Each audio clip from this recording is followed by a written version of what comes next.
ದೇವರಾಗಿರುವ ಯೇಸು ಕ್ರಿಸ್ತನ ನಾಮದಲ್ಲಿ ಮತ್ತೊಮ್ಮೆ ಈ ಸಂಚಿಕೆಯ ಮೂಲಕ ನಿಮ್ಮನ್ನು ಸಂಧಿಸುವುದರಲ್ಲಿ ಬಹಳ ಸಂತೋಷ. 2026ನೆಯ ಮೊದಲನೇ ಸಂಚಿಕೆಗೆ ನಾವು ಬಂದಿದ್ದೇವೆ. ಆರಂಭಿಸುವಾಗಲೇ ಎಲ್ಲರಿಗೂ ನ್ಯೂ ಇಯರ್ ಸಂತೋಷ ಎಂಬುದಾಗೆಲ್ಲ ಹೇಳುತ್ತಾರೆ.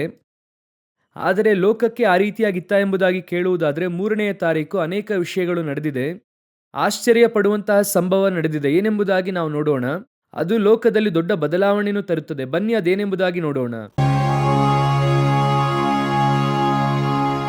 ಮೊದಲನೆಯದಾಗಿ ಜನವರಿ 3ನೇ ತಾರೀಕು ನೋಡುವುದಾದ್ರೆ ವೆನಿನ್ಸುಲಾ ಅಧ್ಯಕ್ಷರು ನಿಕೋಲಸ್ ಮಡೂರಾ ಅವರನ್ನು ಏನ್ ಮಾಡಿದ್ದಾರೆ ಅಂದ್ರೆ ಅಮೆರಿಕ ಅರೆಸ್ಟ್ ಮಾಡಿದ್ದಾರೆ. ಅಮೆರಿಕದ ಈ ಒಂದು ನಡೆಯನ್ನು ಲೋಕದ ಅನೇಕ ರಾಷ್ಟ್ರಗಳು ವಿರೋಧಿಸಿದೆ. ಯಾಕಂದ್ರೆ ಈ ರೀತಿಯಾಗಿ ಮಾಡುವುದು ಸರಿಯಲ್ಲ, ಒಂದು ದೇಶದ ಕಾರ್ಯಗಳಲ್ಲಿ ತಲೆ ಇಡುತ್ತಾ ಇದ್ದೀರಾ ಎಂಬುದಾಗಿ ಹೇಳುತ್ತಿದ್ದಾರೆ. ಅಮೆರಿಕದ ಅಧ್ಯಕ್ಷರು ಏನ್ ಹೇಳುತ್ತಾರೆ ಅಂದ್ರೆ ಟ್ರಂಪ್ನವರು ಅವರು ಮಾಡಿದಂತ ಅಪರಾಧಗಳನ್ನು ಜನರ ಮುಂದೆ ಪ್ರೆಸ್ ಮೀಟ್ ಅಲ್ಲಿ ಒಂದೊಂದಾಗಿ ಬಿಚ್ಚಿ ಹೇಳುತ್ತಾರೆ. ಜನರನ್ನು ಎಷ್ಟು ಹಿಂಸೆ ಪಡಿಸಿದ್ರು ಎಂಬುದಾಗಿ ಈ ರೀತಿಯಾಗಿ ಹೇಳುತ್ತಾರೆ.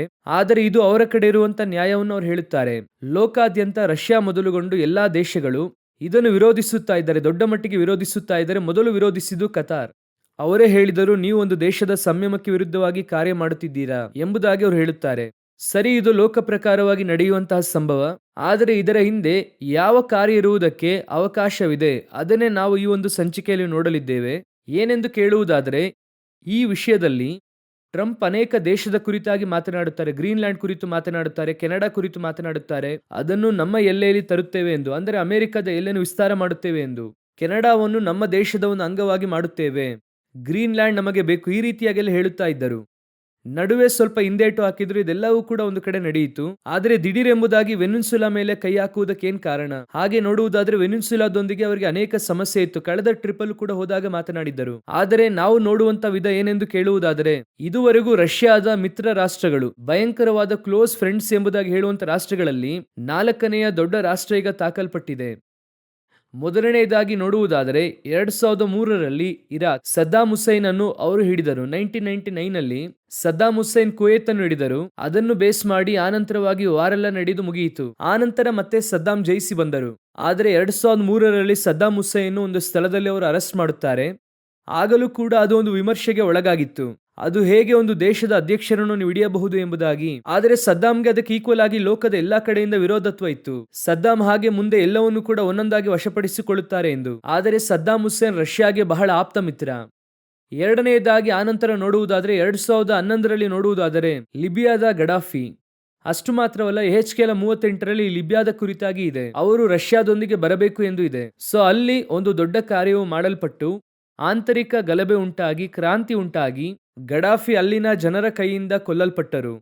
ಮೂರನೆಯದಾಗಿ 2024ರಲ್ಲಿ ಸಿರಿಯಾದ ಬಶಾರ್ ಅಲ್ ಅಸಾದ್ ಎಂಬುದಾಗಿ ಹೇಳುವಂತವರು, ಇವರು ಬಹಳ ವರ್ಷದಿಂದ ಅಲ್ಲೇ ಇದ್ದಾರೆ. ಆದರೆ ಇವರು ರಷ್ಯಾಗೆ ಬಹಳ ಆಪ್ತ ಮಿತ್ರ. ಈಗಲೂ ಕೂಡ ಅವರು ರಷ್ಯಾದಲ್ಲಿ ಇದ್ದಾರೆ. ಅಂದ್ರೆ ಆಂತರಿಕ ಗಲಭೆ ಉಂಟಾಗಿ ಅವರು ಅಲ್ಲಿಂದ ಓಡಿ ಹೋಗಿ ಎಲ್ಲಿದ್ದಾರೆ ಎಂಬುದಾಗಿ ನೋಡುವುದಾದರೆ ರಷ್ಯಾದಲ್ಲಿದ್ದಾರೆ.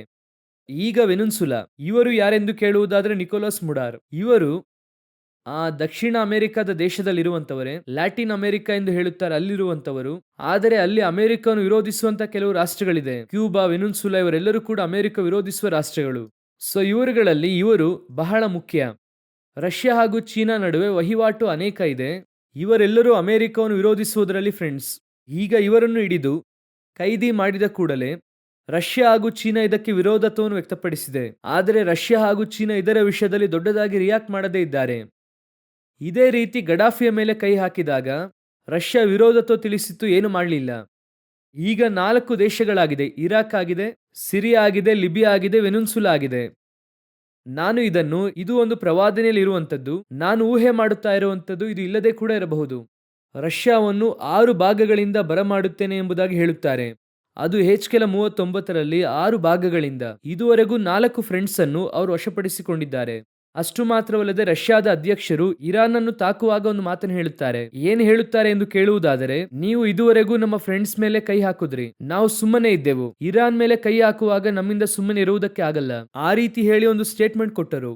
ಅದು ದೊಡ್ಡ 3ನೇ ಮಹಾಯುದ್ಧವಾಗಿ ಮಾರ್ಪಡುತ್ತದೆ ಎಂಬುದಾಗಿ ಅವರು ಹೇಳಿದ್ರು. ಅದರ ಪ್ರೂಫ್ಸ್ ಅನ್ನು ನೀವು ನೋಡ್ತಾ ಇದ್ದೀರಾ. ಸೊ ಈಗ ನೀವು ಗಮನಿಸುವುದಾದ್ರೆ ಈ 4 ದೇಶಗಳು ಈಗಾಗಲೇ ವಶವಾಗಿದೆ. ನೆಕ್ಸ್ಟ್ ಇರಾನ್ಗೆ ನೇರವಾಗಿ ಅಮೆರಿಕ ತಿರುಗುತ್ತದೆ. ಈಗ ಇಸ್ರೇಲ್ನ ಅಧ್ಯಕ್ಷರು ಏನು ಹೇಳಿದ್ದಾರೆ ಅಂದ್ರೆ, ಮುಂದೆ ಅಮೆರಿಕ ಇರಾನ್ ಅನ್ನು ತಾಕುತ್ತದೆ ಅಂತ ಹೇಳಿದ್ದಾರೆ. ಇರಾನ್ ಏನ್ ಹೇಳಿದೆ ಅಂದ್ರೆ, ಇಸ್ರಾಯೇಲ್ ಅನ್ನು ನಾವು ತಾಕುತ್ತೇವೆ. ಅವರು ಹೇಳಿದ್ದಾರೆ, ಲೆಬನಾನ್, ಒಮಾನ್ ಎಲ್ಲರೂ ಕೂಡ ಏನ್ ಹೇಳಿದ್ದಾರೆ ಅಂದ್ರೆ, ನಾವು ಕೂಡ ತಾಕುತ್ತೇವೆ ಎಂಬುದಾಗಿ ಹೇಳಿದ್ದಾರೆ. ಸೊ ಈಗ ರಷ್ಯಾದ 5ನೆಯ ಮಿತ್ರ ರಾಷ್ಟ್ರವು ಇರಾನ್. ಇನ್ನೂ ಒಂದು ದೇಶ ಇದೆ, ಟರ್ಕಿ. ಇದು ರಷ್ಯಾಗೆ ಮಿತ್ರ ರಾಷ್ಟ್ರವೇ. ರಷ್ಯಾ ಹಾಗೂ ಅವರು ಕ್ಲೋಸ್ ಫ್ರೆಂಡ್ಸ್, ಆದ್ರೆ ಇದು ಯುರೋಪ್ನಲ್ಲಿರುವಂತ ರಾಷ್ಟ್ರ. ಸೊ ಇದು 6ನೆಯ ದೇಶ. ಈಗಲೂ ಹೇಳುತ್ತೇನೆ, ಇದು ನನ್ನ ಲೆಕ್ಕಾಚಾರ, ಇದು ಪ್ರವಾದನೆಯಲ್ಲ. ಈ 6 ದೇಶಗಳನ್ನು ಕೈ ಹಾಕಿ ಮುಗಿಸುವಾಗ ಈ ಕಾರ್ಯ ನಡೆಯುವುದಕ್ಕೆ ಸಾಧ್ಯತೆ ಇದೆ. ಈಗ ಇರಾನ್ ಅನ್ನು ತಾಕುವುದಕ್ಕೆ ರೆಡಿಯಾಗಿದ್ದಾರೆ. ಟರ್ಕಿ ಈಗಾಗಲೇ ಇಸ್ರಾಯೇಲ್ನೊಂದಿಗೆ ಸಮಸ್ಯೆಯಲ್ಲಿದೆ. ಸೊ ಇದು ಬರಬಹುದು ಅಥವಾ ಬೇರೆ ಕಾರ್ಯವೂ ಇರಬಹುದು. ಆ 6 ಭಾಗಗಳಿಗೆ ಬೇರೆ ಅರ್ಥವೂ ಇರಬಹುದು. ಇದು ನಾನು ಯೋಚನೆ ಮಾಡುತ್ತಿರುವುದು. ಈಗ ಈ ದೇಶದ ಮೇಲೆಲ್ಲ ಅವರು ಕೈ ಹಾಕುತ್ತಾ ಬರುತ್ತಾರೆ. ಒಂದು ಹಂತದಲ್ಲಿ ಅವರು ಇರಾನ್ ಮೇಲೆ ಫೈನಲ್ ಆಗಿ ಕೈ ಹಾಕುವಾಗ ಅಲ್ಲಿರುವಂತಹ ನ್ಯೂಕ್ಲಿಯರ್ ಪವರ್ ಎಲ್ಲವೂ ಕೂಡ ರಷ್ಯಾದ್ದು. ಈಗ ರಷ್ಯಾ ಅದಕ್ಕೆ ವಿರೋಧ ವ್ಯಕ್ತಪಡಿಸುತ್ತದೆ. ಇದುವೇ ಅಲ್ಲಿ ನಡೆಯುವಂತಹ ಬಹಳ ಮುಖ್ಯವಾದ ಕಾರ್ಯವಾಗಿರುತ್ತದೆ. ಇದು ಮೊದಲನೆಯದಾಗಿ ಈ ಜನವರಿ ತಿಂಗಳು ಆರಂಭವಾಗುವಾಗಲೇ ಯುದ್ಧಗಳಾಗುವ ಸುದ್ದಿಯನ್ನು ಕೇಳಲ್ಪಡುವಿರಿ ಎನ್ನುವಂತಹ ಬಹಳ ಮುಖ್ಯವಾದ ಕಾರ್ಯವು ನಡೆಯುತ್ತಾ ಇದೆ. ಇದರೊಂದಿಗೆ ಇರಾನ್ಗೆ ಸಂಬಂಧಪಟ್ಟಂತ ಇನ್ನೊಂದು ವಿಷಯವನ್ನು ಕೂಡ ನೋಡಲಿದ್ದೇವೆ. ಬನ್ನಿ ನೋಡೋಣ. ಇರಾನ್ನಲ್ಲಿ ಈಗ ನೋಡುವುದಾದರೆ ಬಹಳ ದೊಡ್ಡ ಮಟ್ಟಿಗೆ ಒಂದು ಪ್ರೊಟೆಸ್ಟ್, ಜನಕ್ಕೆ ವಿರುದ್ಧವಾಗಿ ಜನರು ಎದ್ದಿದ್ದಾರೆ. ಜನರು ಅಲ್ಲಿ ಒಂದು ದೊಡ್ಡ ಗಲಭೆಯನ್ನು ಉಂಟು ಮಾಡುತ್ತಾ ಇದ್ದಾರೆ. ಯಾತಕ್ಕಾಗಿ ಎಂಬುದಾಗಿ ನೋಡುವುದಾದರೆ ಇತಿಹಾಸದಲ್ಲೇ ಹಿಂದೆಂದಿಗೂ ಆಗದೇ ಇರುವಷ್ಟರ ಮಟ್ಟಿಗೆ ಆರ್ಥಿಕವಾಗಿ ಕುಸಿದಿದೆ. ಅಂದರೆ ಅಮೆರಿಕದ ಡಾಲರ್ಗೆ ಎದುರಾಗಿ ಅವರ ಹಣಕಾಸು ಕುಸಿದಿದೆ. ಆದ್ದರಿಂದ ಜನರು ಈಗ ಹೋರಾಟ ಮಾಡುತ್ತಾ ಇದ್ದಾರೆ. ಎಲ್ಲಾ ಬೆಲೆಗಳು ಉಚ್ಚಘಟ್ಟಕ್ಕೆ ತಲುಪಿದೆ. ಈಗ ಪ್ರೊಟೆಸ್ಟ್ ಅಂದ್ರೆ ಜನರು ಪ್ರತಿಭಟನೆ ಮಾಡುತ್ತಾ ದೇಶದಾದ್ಯಂತ ಎಲ್ಲಾ ಕಡೆ ಆಗಿದೆ. ಟೆಹರಾನ್ ನಿಂದ ಎಲ್ಲಾ ಕಡೆ ಆಗುತ್ತಿದೆ. ಅದಕ್ಕೆ ಅವರು ವಿರೋಧ ವ್ಯಕ್ತಪಡಿಸುತ್ತಾ ಇದ್ದಾರೆ. IRGC.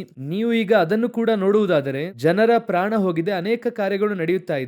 ಇದು ಇರಾನ್ ನಲ್ಲಿ ಒಂದು ಕಡೆ ನಡೆಯುತ್ತಾ ಇರುವಂತಹ ಸಂಭವ, ಅಂದ್ರೆ ಜನಕ್ಕೆ ವಿರುದ್ಧವಾಗಿ ಜನರು. ಇನ್ನೊಂದು ಕಡೆ ಅವರು ಇಸ್ರಾಯೇಲ್ನೊಂದಿಗೆ ಅಮೆರಿಕದೊಂದಿಗೆ ಯುದ್ಧ ಆರಂಭಿಸುತ್ತಿದ್ದಾರೆ. ಇದು ಅವರ ಕುರಿತಾಗಿರುವಂತಹ ಯುದ್ಧಗಳ ಸುದ್ದಿ. ಅಷ್ಟು ಮಾತ್ರವಲ್ಲದೆ ಇದಕ್ಕಿಂತ ದೊಡ್ಡ ಸಮಸ್ಯೆ ಇರಾನ್ ಎದುರಿಸುತ್ತಾ ಇದೆ. ಏನಂದ್ರೆ ನೀರಿನ ಕ್ಷಾಮ. ಇತಿಹಾಸದಲ್ಲೇ ಕಾಣದೇ ಇರುವಷ್ಟರ ಮಟ್ಟಿಗೆ ಅವರಿಗೆ ನೀರು ಬತ್ತಿ ಹೋಗಿದೆ. ನೆಲದ ಮೇಲೆ ನೀರೇ ಇಲ್ಲ ಈಗ. ಸೊ ಬಹಳ ದೊಡ್ಡ ಮಟ್ಟಿಗೆ ಬರಗಾಲವೂ ಕೂಡ ಅವರು ಸಂಧಿಸುತ್ತಿದ್ದಾರೆ. ಈ ಇರಾನ್ ಕುರಿತಾಗಿ ನಾವು ಯಾಕೆ ಇಷ್ಟೊಂದು ನೋಡುತ್ತಾ ಇದ್ದೇವೆ ಅಂದ್ರೆ HKL 38:5 ಅವರೊಂದಿಗೆ ಪಾರಸಿಯರು ಎಂಬುದಾಗಿ ಇದೆ. ಈ ಪಾರಸಿಯರು ಇರಾನ್ ಎಂಬುದಾಗಿ ನಾವು ಅನೇಕ ಸಾರಿ ಹೇಳಿದ್ದೇವೆ. ಈಗ ಈ ಕೇಂದ್ರ ಸ್ಥಳಕ್ಕೆ ಇರಾನ್ ಬಂದು ಸೇರಿದೆ. ಸೊ ಈಗ ಇರಾನ್ ನಲ್ಲಿ ಉಂಟಾಗುವಂತ ರಾಜಕೀಯ ಬದಲಾವಣೆ ಒಂದು ಕಡೆ ನಡೆಯುತ್ತಾ ಇದೆ. ರಾಜಕೀಯ ಬದಲಾವಣೆ ಆಗುತ್ತದಾ ಇಲ್ವಾ ಅಂತ ಗೊತ್ತಿಲ್ಲ. ಯಾಕಂದ್ರೆ ಇದೇ ಅಯೋತಿಲ್ಲಾ ಖೊಮೇನಿ ಶಾ ಅರಸನಿಗೆ ಎದುರಾಗಿ 1990ರಲ್ಲಿ ಕ್ರಾಂತಿ ಉಂಟು ಮಾಡಿದರು. ಆ ಕ್ರಾಂತಿಯನ್ನು ಉಂಟು ಮಾಡಿ ಅವರು ರಷ್ಯಾದ ಸಹಕಾರದೊಂದಿಗೆ ಮಾಡುತ್ತಾರೆ. ಯಾಕಂದ್ರೆ ಶಾ ಅರಸನು ಅಮೆರಿಕಾಗೆ ಸಪೋರ್ಟರ್. ಆ ರಷ್ಯಾದ ಸಹಕಾರದೊಂದಿಗೆ ಮಾಡಿದ್ರು ಎಂಬುದಾಗಿ ಆಗಲೇ ಒಂದು ಮಾತುಕತೆ ನಡೆಯುತ್ತಾ ಇತ್ತು. ಸೊ ಈಗ ಅಯೋತುಲ್ಲಾ ಖೊಮೇನಿಯ ವಿರುದ್ಧವಾಗಿ ಬಂಡಾಯ ಎದ್ದಿದ್ದಾರೆ. ಕಳೆದ 30-40 ವರ್ಷಗಳಿಂದ ಅಯೋತುಲ್ಲಾ ಖೊಮೇನಿಯ ಆಳ್ವಿಕೆ ನಡೆಯುತ್ತಾ ಇದೆ. ಸೊ ಈಗ ಒಂದು ಬಹಳ ಮುಖ್ಯವಾದಂತಹ ಹಂತಕ್ಕೆ ಇರಾನ್ ಬಂದು ತಲುಪಿದೆ. ಅದೇ ಸಮಯದಲ್ಲಿ ನಾವು ತಿಳಿದುಕೊಳ್ಳಬೇಕಾಗಿರುವಂಥದ್ದು, ಇರಾನ್ ಧಾರ್ಮಿಕ ಕಟ್ಟುಪಾಡು ಇರುವಂತಹ ದೇಶ. ಅಲ್ಲಿ ಎಲ್ಲಾ ವಿಧವಾದ ಧರ್ಮವೂ ಉಂಟು. ಆದರೆ ಬಹಳ ದೊಡ್ಡ ಉಜ್ಜೀವನವೂ ಕೂಡ ಅಲ್ಲಿ ಉಂಟಾಗುತ್ತಾ ಇದೆ.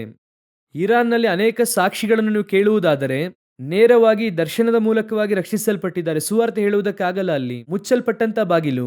ಅಲ್ಲಿ ದರ್ಶನದ ಮೂಲಕವಾಗಿ ಕ್ರಿಸ್ತನನ್ನು ಕಂಡವರು, ಸುವಾರ್ತೆಯನ್ನು ಕೇಳಿದವರು ಅನೇಕರಿದ್ದಾರೆ.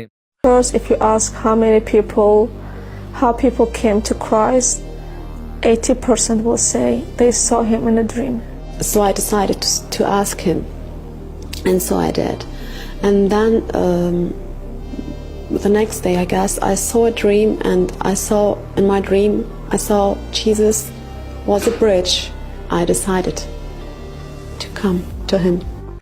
ಅನೇಕರ ಜೀವಿತದಲ್ಲಿ ಈಗ ಇರಾನ್ ದೇಶದಲ್ಲಿ ಒಂದು ಉಜ್ಜೀವನವೂ ಕೂಡ ಉಂಟಾಗುತ್ತಾ ಇದೆ. ಇಷ್ಟು ದೊಡ್ಡ ಗಲಭೆಯ ಮಧ್ಯದಲ್ಲಿ ಒಂದು ಉಜ್ಜೀವನವೂ ಕೂಡ ಅಲ್ಲಿ ಉಂಟಾಗುತ್ತಾ ಇದೆ ನೋಡಿ. ಸೊ ಇರಾನ್ಗೋಸ್ಕರವಾಗಿ ಪ್ರಾರ್ಥಿಸುವಂಥದ್ದು ನಮ್ಮ ಜವಾಬ್ದಾರಿಯಾಗಿದೆ. ನೆಕ್ಸ್ಟ್ ಇನ್ನೊಂದು ಬಹಳ ಮುಖ್ಯವಾದಂತ ವಿಷಯವನ್ನು ನಾವು ನೋಡೋಣ. ಈಗ ಬಲ್ಗೇರಿಯಾ, ಈ ದೇಶ ಒಂದು ಬಹಳ ಮುಖ್ಯವಾದ ಕೆಲಸ ಮಾಡಿದೆ. ಏನ್ರಿ ಬಲ್ಗೇರಿಯಾ ಕುರಿತು ಏನಂದ್ರೆ ಯುರೋಪ್ ನಲ್ಲಿ ಇದ್ದಾರೆ. ಇವರನ್ನು ಶೆಂಗನ್ ಕಂಟ್ರೀಸ್ ಎಂಬುದಾಗಿ ಹೇಳುತ್ತಾರೆ. ಅಂದ್ರೆ ಯುರೋಪ್ ನಲ್ಲಿರುವಂತಹ ರಾಷ್ಟ್ರಗಳಿಗೆ ಒಂದು ಒಕ್ಕೂಟ ಇದೆ, ಶೆಂಗನ್ ಎಂಬುದಾಗಿ. ಯುರೋಪಿಯನ್ ಯೂನಿಯನ್ ಬೇರೆ, ಶೆಂಗನ್ ಬೇರೆ. ಈ ಶೆಂಗನ್ ಎನ್ನುವಂಥದ್ದು ಅನೇಕ ರಾಷ್ಟ್ರಗಳು ಒಳಗೊಂಡಂತಹ ಒಂದು ಒಕ್ಕೂಟ. ಅದರಲ್ಲಿರುವಂತಹ ರಾಷ್ಟ್ರಗಳೇ ಏರ್ಪಡಿಸಿರುವುದೇ ಯುರೋಪಿಯನ್ ಯೂನಿಯನ್. ಇದರಲ್ಲಿ ಯುರೋಪಿಯನ್ ಯೂನಿಯನ್ ಒಕ್ಕೂಟದಲ್ಲಿ ಇನ್ನು 3-4 ದೇಶಗಳು ಬಂದಿಲ್ಲ. ಐಸ್ಲ್ಯಾಂಡ್ ಬಂದಿಲ್ಲ, ಆನಂತರ ಸ್ವಿಟ್ಜರ್ಲ್ಯಾಂಡ್ ಬಂದಿಲ್ಲ. ಈ ರೀತಿಯಾಗಿ 4-5 ದೇಶಗಳು ಇನ್ನೂ ಕೂಡ ಒಳಗೆ ಬರದೇ ಇದ್ದಾರೆ. ಈಗಾಗಲೇ 28 ದೇಶಗಳಿದೆ. ಈ 28 ದೇಶಗಳಲ್ಲಿ ಬಲ್ಗೇರಿಯಾ ಕೂಡ ಒಂದು. ಬಲ್ಗೇರಿಯಾದ ಹಣದ ಹೆಸರು ಲೇವ್ ಎಂಬುದಾಗಿ ಅವರು ಬದಲಾಯಿಸದೇ ಇದ್ದರು. ಅವರೇ ಯೂಸ್ ಮಾಡುತ್ತಾ ಇದ್ರು. ಆದ್ರೆ ಇವರು ಶೆಂಗನ್ ಕಂಟ್ರೀಸ್ ಅಲ್ಲಿ ಇದ್ದರು. ಆದರೆ ಈಗ ಯುರೋಪ್ ಯೂನಿಯನ್ ಒಂದಿಗೆ ಅವರು ಜಾಯಿನ್ ಆಗಿದ್ದಾರೆ. ಈ ಜನವರಿ 1ನೇ ತಾರೀಕಿನಿಂದ ತಮ್ಮ ಹಣವನ್ನು ಯೂರೋಗೆ ಬದಲಾಯಿಸಿಕೊಂಡಿದ್ದಾರೆ. ಅಂದ್ರೆ ಲೇವ್ ಕರೆನ್ಸಿನೂ ಕೂಡ ಇದೆ, ಯೂರೋ ಕೂಡ ಇದೆ. ಸ್ವಲ್ಪ ಒಂದು 6 ತಿಂಗಳವರೆಗೂ. ಆನಂತರವಾಗಿ ಆ ಕರೆನ್ಸಿ ಸಂಪೂರ್ಣವಾಗಿ ನಿಷ್ಕ್ರಿಯವಾಗುತ್ತದೆ. ಕೇವಲ ಯೂರೋ ಮಾತ್ರ ಇರುತ್ತದೆ. 28 ದೇಶಗಳ ಒಕ್ಕೂಟವಾಗಿ ಮಾರ್ಪಡುತ್ತದೆ. ಉಕ್ರೇನ್ ಒಳಗೆ ಬರುವುದಕ್ಕೆ ವೆಯ್ಟ್ ಮಾಡುತ್ತಾ ಇದೆ. ಒಂದು ಕಡೆ ಸ್ವಿಟ್ಜರ್ಲ್ಯಾಂಡ್, ಐಸ್ಲ್ಯಾಂಡ್ ಒಳಗೆ ಬರುವುದಕ್ಕೆ ವೆಯ್ಟ್ ಮಾಡುತ್ತಿದ್ದಾರೆ. ಅದರೊಂದಿಗೆ ಯುರೋಪ್ ಖಂಡದಾದ್ಯಂತ ಒಂದೇ ಪವರ್ ಆಗಿ ಒಂದೇ ಗವರ್ನಮೆಂಟ್ ಗೆ ಬರುತ್ತಾರೆ. ನೆಕ್ಸ್ಟ್ ನೋಡುವುದಾದ್ರೆ ಏಷ್ಯಾ ಹಾಗೂ ಆಫ್ರಿಕಾ ಮಾತ್ರ ಇರುತ್ತದೆ. ಈಗಾಗಲೇ ಏಷ್ಯಾದಲ್ಲಿ ಯುರೋಪ್ನವರು ಒಳಗೆ ಬಂದಿದ್ದಾರೆ. ಇದರ ಕುರಿತು ಬೇರೊಂದು ಸಂಚಿಕೆಯಲ್ಲಿ ನಾವು ಮಾತನಾಡೋಣ. ಆಫ್ರಿಕಾದಲ್ಲೂ ಕೂಡ ಅವರ ಕಾರ್ಯಗಳಿದೆ. ಸೊ ಈಗ ಇವರು ಒಂದು ದೊಡ್ಡ ಮಟ್ಟಿಗೆ ಎಲ್ಲೆಯನ್ನು ವಿಸ್ತಾರ ಮಾಡುತ್ತಿದ್ದಾರೆ. ಅದರಲ್ಲಿ ಈಗ ಬಲ್ಗೇರಿಯಾ ಕೂಡ ಒಂದಾಗಿ ಮಾರ್ಪಟ್ಟಿದೆ. ಇನ್ನು ಬರುವಂತ ದಿನಗಳಲ್ಲಿ ಅನೇಕ ರಾಷ್ಟ್ರಗಳು ಒಳಗೆ ಬರುವಂತದನ್ನು ನೀವು ನೋಡುತ್ತೀರಾ. ಯುರೋಪ್ ಯೂನಿಯನ್ ಒಂದಿಗೆ ಸೇರುವಂತದನ್ನು ನೀವು ನೋಡುತ್ತೀರಾ. ಅದು ಬರುವಾಗ ಅದನ್ನು ಕೂಡ ನಿಮಗೆ ಅಪ್ಡೇಟ್ ಮಾಡುತ್ತೇವೆ. ಕಡೆಯದಾಗಿ ಒಂದು ಕಾರ್ಯದೊಂದಿಗೆ ಮುಗಿಸೋಣ. ಇದು ಎಐ ಟೆಕ್ನಾಲಜಿ ಈಗ ವಿಕಾಸ ಬದಲಾವಣೆ ಆಗಿದೆ. ಯಾವ ಹಂತಕ್ಕೆ ಬಂದಿದೆ ಅಂದರೆ ಚೀನಾ ವಿಯೆಟ್ನಾಂ ಬಾರ್ಡರ್ ಅಲ್ಲಿ, ಆ ಬಾರ್ಡರ್ ಸೆಕ್ಯೂರಿಟಿ ಫೋರ್ಸ್ ಎಂದು ಹೇಳ್ತಾರೆ, BSF ಎಂದು ನಾವು ಹೇಳುತ್ತೇವೆ. ಆ ರೀತಿ ಇಮಿಗ್ರೇಷನ್, ಆ ಬಾರ್ಡರ್ ಚೆಕ್ ಮಾಡುವಂಥದ್ದು, ವೀಸಾ, ಪಾಸ್ಪೋರ್ಟ್ ಚೆಕ್ ಮಾಡುವುದಕ್ಕೆ ಬಾರ್ಡರ್ ಫೋರ್ಸ್ ಎಂಬುದಾಗಿ ಹೇಳುತ್ತೇವೆ. ಆ ಬಾರ್ಡರ್ ಫೋರ್ಸ್ಗೆ ಸಂಪೂರ್ಣವಾಗಿ ಎಐ ರೋಬೋಟ್ಸ್ ಅನ್ನು ಯೂಸ್ ಮಾಡುವುದಕ್ಕೆ ಆರಂಭಿಸಿದ್ದಾರೆ. ಅಲ್ಲಿರುವಂತಹ ಸೈನಿಕರನ್ನೆಲ್ಲ ಕಡಿಮೆ ಮಾಡಿ ಆ ಸ್ಥಳಕ್ಕೆ ಇದನ್ನು ತಂದಿದ್ದಾರೆ. ಈಗಾಗಲೇ ರೋಬೋವನ್ನು ಯೂಸ್ ಮಾಡಿ ಒಂದು ಸೈನ್ಯವೇ ಇದೆ ಅವರಿಗೆ. ಈಗ ಸೈನ್ಯದೊಂದಿಗೆ ಈ ಒಂದು ಇಮಿಗ್ರೇಷನ್ ಸಿಸ್ಟಮ್ ಅಥವಾ ಬಾರ್ಡರ್ ಫೋರ್ಸ್ ಅನ್ನು ಕೂಡ ರೂಪಿಸುತ್ತಾ ಇದ್ದಾರೆ. ಇದೆಲ್ಲ ಯಾವುದನ್ನು ತಿಳಿಸುತ್ತದೆ ಅಂದರೆ ಸ್ವಲ್ಪ ಸ್ವಲ್ಪವಾಗಿ ಮನುಷ್ಯರ ಮೇಲೆ ಆಳ್ವಿಕೆಯನ್ನು ಈ ಒಂದು ರೋಬೋ ಎಐ ಟೆಕ್ನಾಲಜಿ ತರುತ್ತಾ ಇದೆ. ಸಮೀಪದಲ್ಲಿ ಒಂದು ಬಹಳ ಮುಖ್ಯವಾದ ಕಾರ್ಯವನ್ನು ಸ್ನೇಹಿತರು ಹಂಚಿಕೊಂಡರು. ಅದು ಎಐ ಟೆಕ್ನಾಲಜಿ ನೆಕ್ಸ್ಟು ಇಂಡಿಯಾದಲ್ಲಿ ಲೋಕಾದ್ಯಂತ ಒಂದು ದೊಡ್ಡ ಮಟ್ಟಿಗೆ ಒಂದು ಪರಿಣಾಮವನ್ನು, ಒಂದು ತಾಕುವಿಕೆಯನ್ನು ಉಂಟು ಮಾಡುತ್ತದೆ. ಅದು ಏನೆಂಬುದಾಗಿ ಒಂದು ಪ್ರತ್ಯೇಕವಾದ ಸಂಚಿಕೆಯಲ್ಲಿ ನಿಮ್ಮೊಂದಿಗೆ ಹಂಚಿಕೊಳ್ಳುವುದಕ್ಕೆ ಬಯಸುತ್ತೇವೆ. ಅಂದ್ರೆ ಅದನ್ನು ವಿವರವಾಗಿ ಡೀಟೇಲ್ ಆಗಿ ಹೇಳಿದ್ರೇನೆ ಅರ್ಥವಾಗುತ್ತದೆ. ಅದರೊಂದಿಗೆ ದೇವರ ಚಿತ್ತವಾದರೆ ಬರೋಣ, ತಡವಾದರೆ ನಿಮ್ಮನ್ನು ನಾವು ಸಂಧಿಸುತ್ತೇವೆ. God bless you.